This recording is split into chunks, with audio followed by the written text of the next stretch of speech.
This is Professor of Medicine, Desiree Dubonnet, the man who left America to find freedom, who, well, no longer a man. Today we're going to talk a little bit about cooking. You see, cooking can destroy that negative entropy, that life force. Now, a long time ago, we found out about infections and they were killing millions and millions of people. It was a big problem.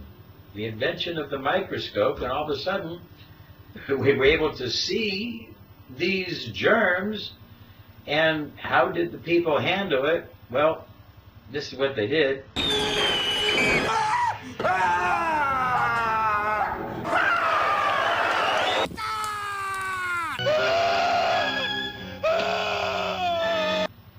Germ phobia stepped in. People started to become afraid of germs.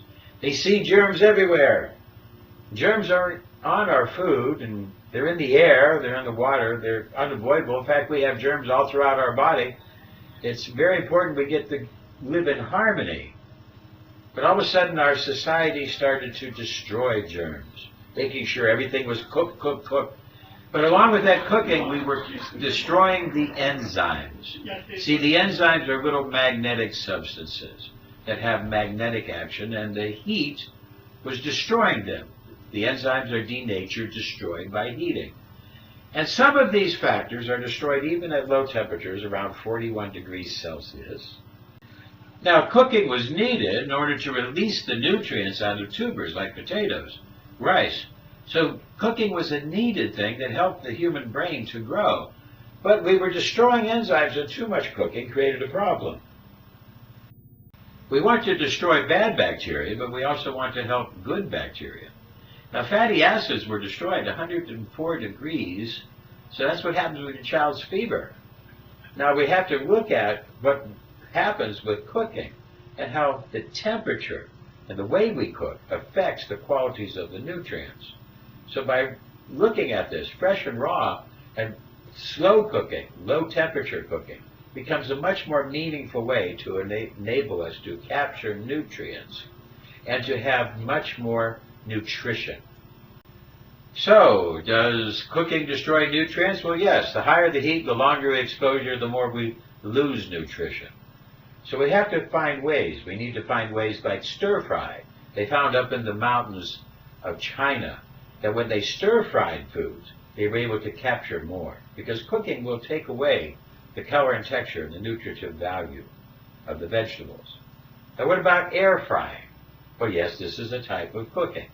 So when we air fry, does it destroy nutrients?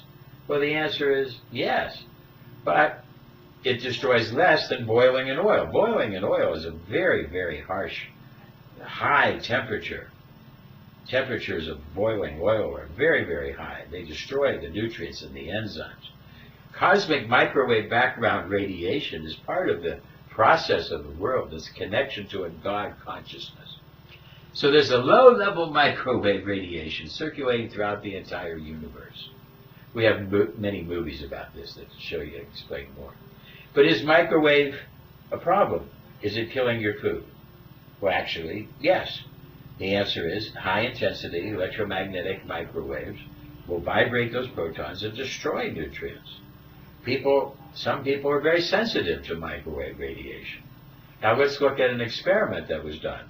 Here we have microwave water put onto a plant on the left and purified water on the right. After day 3, we see that there's an effect. The microwave water does not seem to have the life force. And after a while, just a short period, a couple of days, there's a major effect. The microwave water does not allow the growth. So it is affecting the life energy.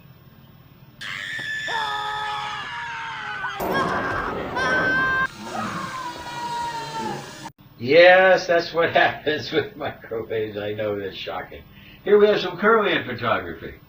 Because now we've taken Kirlian photography, which captures a form of the energy in a high plasma field. And what we're going to find is that cooking really does destroy or weaken the life energy. There is a life energy, a Neg-Entropy, an organization quantum factor that helps us to live and resist decay. And that is destroyed by cooking. The longer we cook, the higher the temperature, the more we destroy.